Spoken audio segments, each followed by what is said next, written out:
All right, we're here today in Vero Beach, Florida, covering maritime mangrove forests. We're actually on a spoil island in the Indian River Lagoon right now. The soils in this area would be sandy soils with alkaline quartz mixed with a lot of shell fragments. And of course, there's salt water right over there. Well, brackish, but it's pretty much salt water. So a lot of these plants would have to be adept at surviving those types of conditions, exposed to salt spray and things like that. Not as bad as actually on the coast here, since we're a little further inland, a little further from the actual ocean. But yes, humans, to manage this, the best thing they could really do is get rid of all these Australian pines and any other invasive species, because the overstory here is completely dominated by the Australian pine. Nothing else is able to compete, really.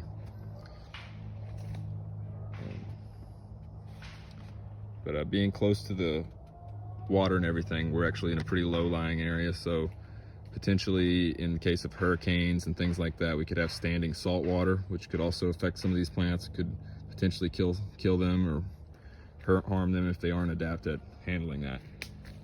The storm surge is a major disturbance whenever there's hurricanes, things like that. The winds, pretty much storm and hurricane related things, are the main disturbances in this area.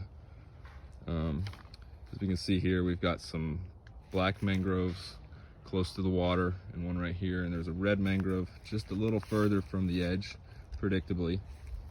And everywhere there's these Australian pines.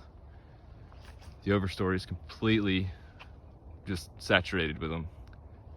The understory here is some palmettos and mangroves and other plants.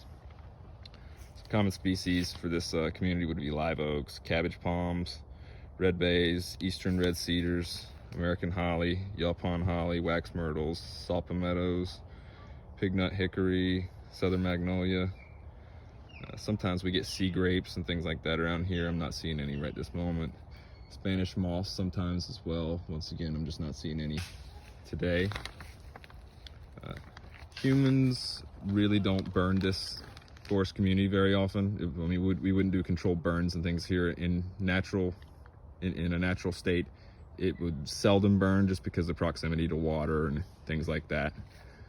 But like I said earlier, the main thing that we should be doing to manage these forests better is get rid of all these invasive Australian pine, and Brazilian pepper is a common issue in many of these communities as well.